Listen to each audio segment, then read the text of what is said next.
pero sí se envía un mensaje importante con este gobierno, y es que se retoma la mesa de mejora de calificación de riesgo país, que es un trabajo en conjunto entre el gobierno y el sector privado, que las calificadoras de riesgo vean que ambos sectores están trabajando en conjunto, sobre todo con una perspectiva que se tenía de este gobierno, que en principio iba a romper con el sector privado y que además iba a imponer una agenda, digamos, de izquierda extrema. Pues bueno, eso rompe los mitos y de alguna forma nos dice de que el escenario no es como ese que se planteaba. En ese sentido, licenciado, buenos días. El segundo semestre del 2023 tuvo una incertidumbre política.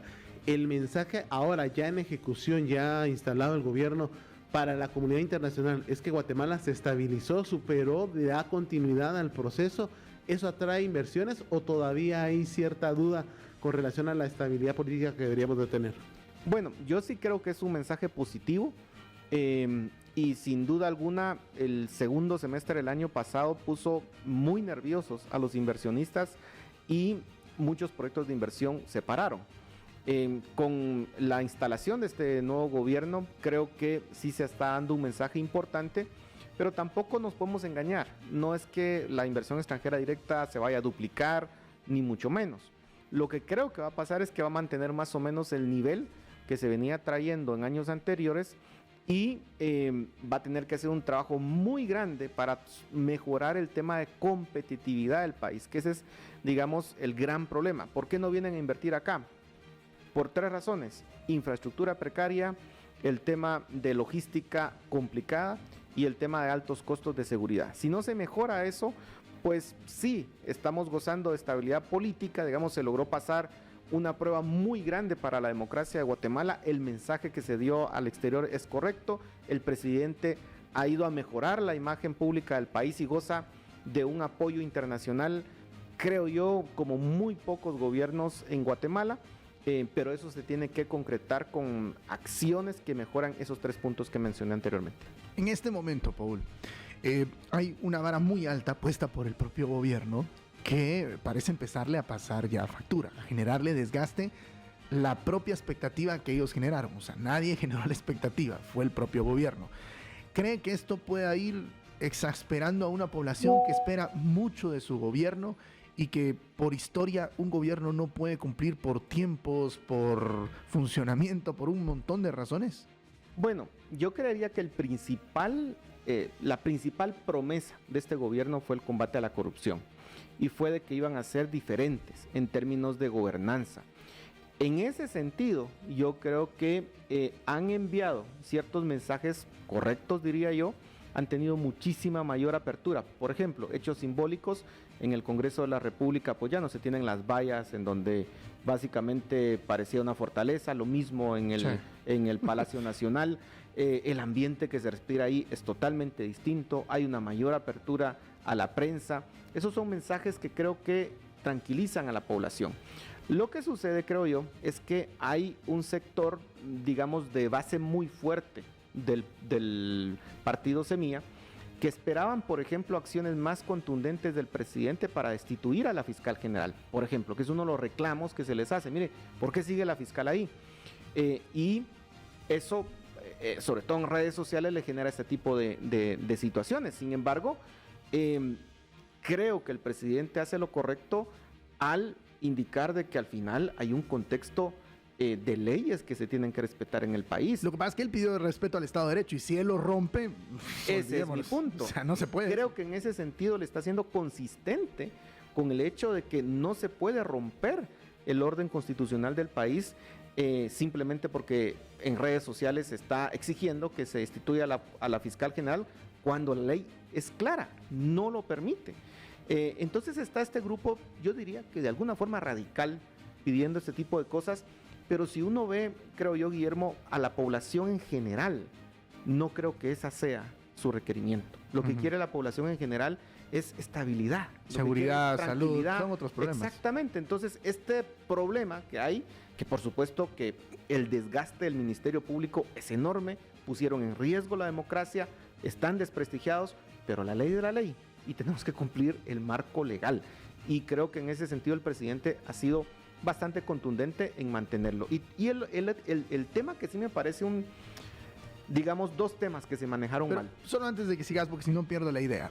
Uno de los evaluadores de una de las firmas internacionales me hizo dos comentarios. Uno fue, no toquen nada. Son como el Jenga ahorita. Si quitan algo, se puede caer y digamos que se están sosteniendo y pueden empezar a poner piezas de regreso para darle estabilidad. No toquen nada. Es lo mejor que les puede pasar. Pero ese no toquen nada lo entendí como, si van a hacer, hagan infraestructura, mejoren hospitales, mejoren seguridad, pero de ahí no toquen nada, no desquebrajen nada. Pero me llamó la atención que, visto desde los ojos de esta persona, me decía, lo que me llama la atención es que, a pesar de una batalla encarnizada que hubo, no se rompió el Estado de Derecho en ninguna de las partes.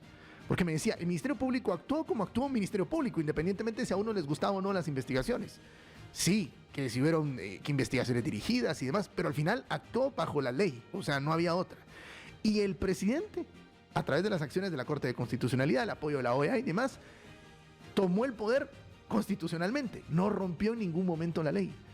Eso, visto desde los ojos de alguien de afuera, me llamó la atención porque me decía, pocas veces en un país se llega a un escenario así, en una tormenta jurídica, política, terminar bien. Generalmente no se termina bien. Decía, se rompe el Estado de Derecho.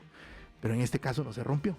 Paul, ¿usted coincide con ese escenario planteado de, al final, entre las cansadas, Guatemala sobrevivió a ese embate y hoy, 100 días después, Bernardo Arévalo tiene que tener cuidado con las decisiones que toma y también la fiscal para no caer en lo que no, en un error que no pasó el 14 de enero? Yo creo que sí, pero difiero respecto al que el Ministerio Público no rompió la ley. Y yo creo que el hecho de que haya ido al Parque de la Industria a traer, a revisar, a abrir la caja, digamos, de votos, que no debería, porque quien tiene la custodia es el Tribunal Supremo Electoral, creo que pasó límites que no debió haber pasado. Y luego cuando vemos a un fiscal diciendo, miren, sugiriendo que las elecciones eran inválidas cuando no es bajo ninguna circunstancia la tarea del Ministerio Público. Sobrevivimos gracias, creo yo, a que muchas fuerzas del país, fuerzas dentro, por ejemplo, 48 cantones, sociedad civil, el sector privado, que se unieron de alguna forma para decir, se tiene que respetar, cada uno en su ámbito, pero dijeron, se tiene que respetar el Estado de Derecho. Y gracias a ese mensaje contundente y unificado de distintas fuerzas del país, fue que se logró contener lo que se quería hacer. Sin esa acción, Sí, se hace creo que estaríamos en otro escenario, pero coincido, Guillermo, en que el presidente tiene que ser muy prudente. Yo creería que una de las funciones que él tiene que hacer es estabilizar este país después de 8 años de una lucha encarnizada, de una inestabilidad política, y lo que necesitamos ahorita es estabilidad y que las aguas se calmen y que pues todos aprendamos a vivir, como usted lo decía, dentro del marco legal y del Estado de Derecho. Esta semana tuvimos la oportunidad de escuchar a los amigos radioescuchas y el guatemalteco de a diario creo que no cambia la percepción, ¿verdad? Lo que le interesa es un país seguro y donde lo que gana le alcanza. Incluso se dio un fenómeno muy interesante que lo hablamos con el licenciado. No es que no exista trabajo, es que lo que se paga no alcanza para subsistir. Ustedes en la fundación cada mes nos dan el informe, nos dicen, miren, la canasta, sí hay trabajo, pero la canasta básica sube. ¿Cuándo o qué debería de pasar para que el guatemalteco promedio, el que vamos escuchando hoy el 106.1, sintamos que, bueno, estoy en un país seguro, con lo que yo trabajo alcanza para que mi familia subsista este mes? ¿Qué tocaría ahora? Que creo que es uno de los reclamos que a muchos nos interesa. Bueno, con el tema de seguridad, yo creo que lo importante es no perder los avances que hemos tenido en la última década. Y si nos recordamos, en el 2009 fue el momento más crítico para este país en temas de seguridad. Se llegó a 46 homicidios por cada 100,000 habitantes. Hoy están 16, menos de la mitad. Y países como Costa Rica, por ejemplo, que antes eran un ejemplo, hoy lo vemos que está a niveles incluso superiores que Guatemala.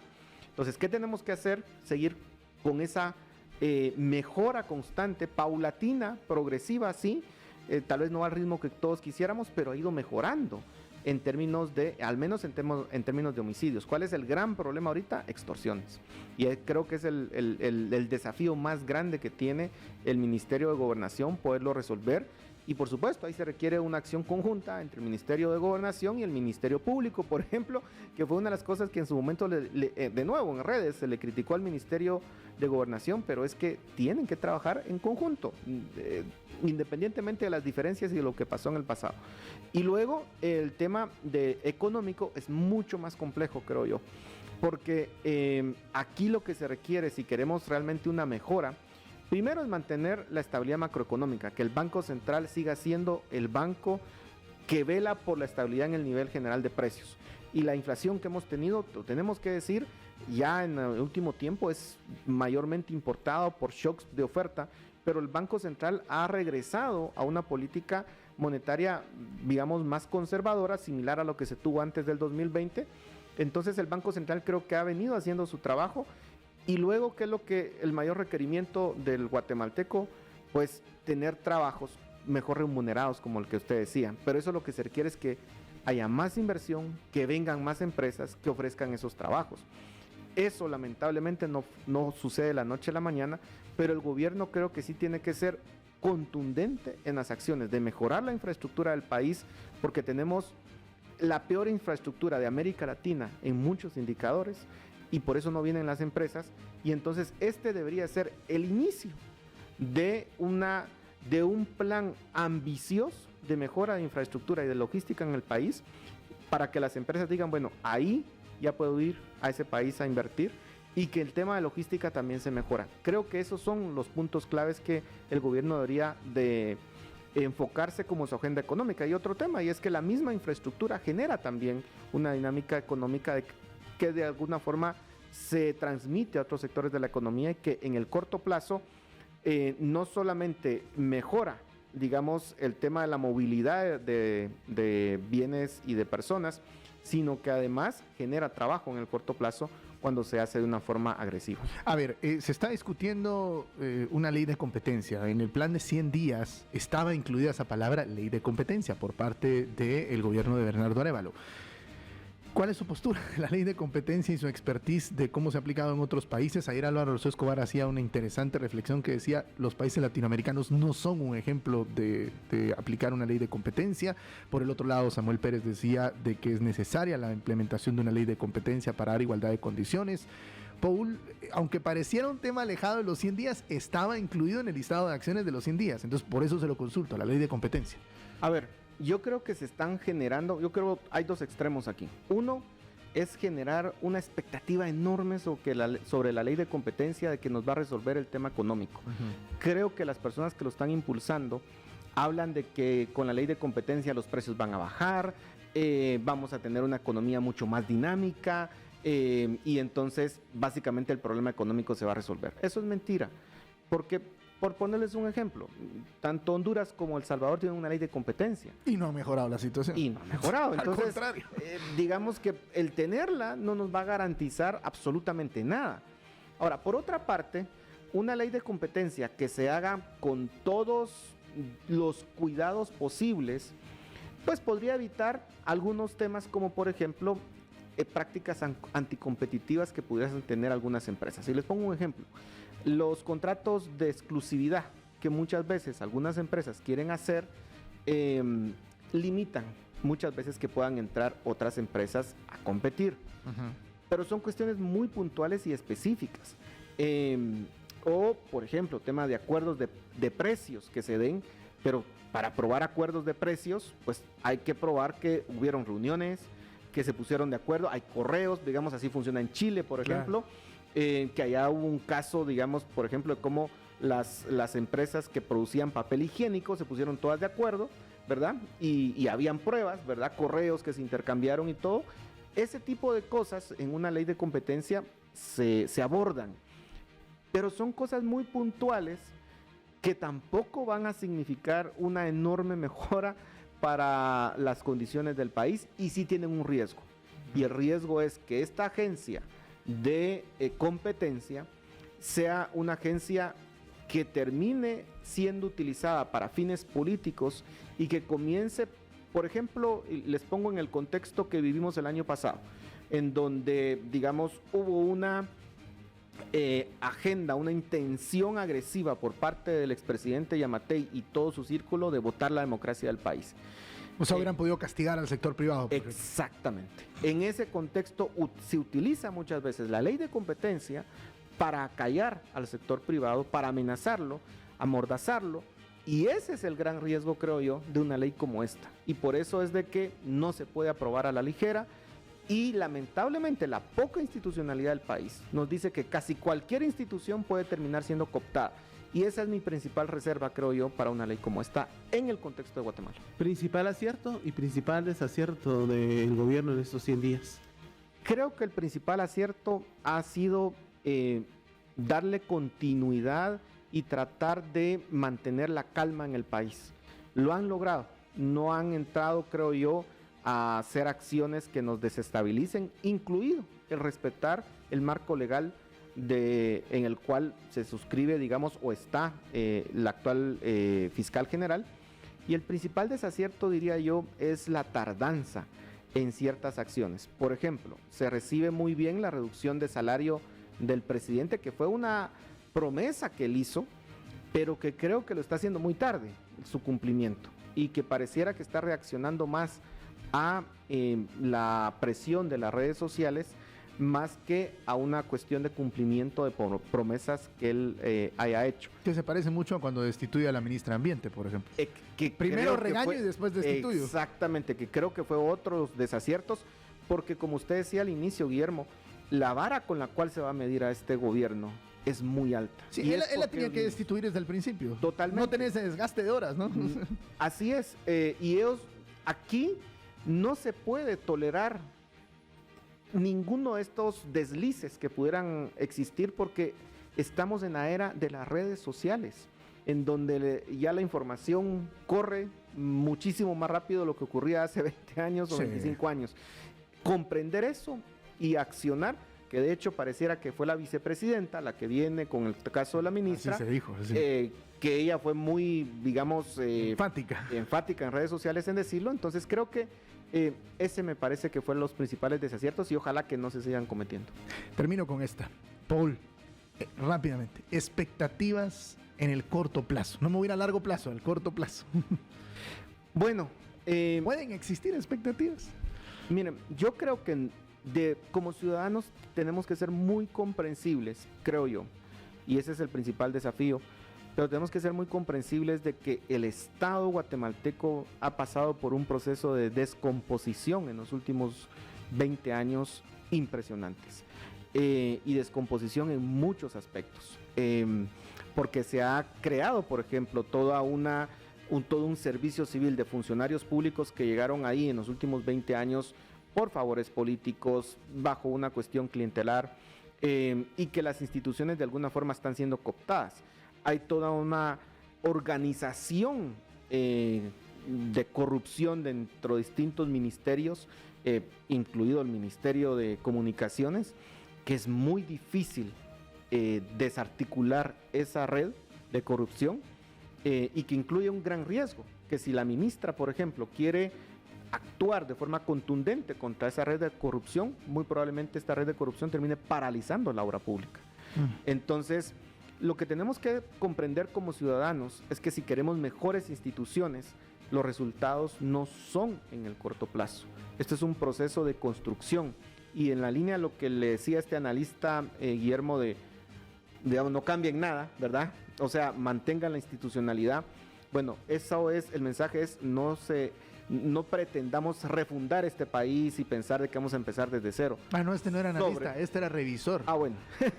sobre lo que tenemos. Por eso le di importancia a lo que me dijo, sí, porque cuando me dijo eso dije, sí, sobre lo que tenemos es que tenemos que ir mejorando, pero ese es un proceso, y eso va a implicar que en el corto plazo, pues muchas acciones se vayan a tardar, pero ¿qué es lo importante para el gobierno?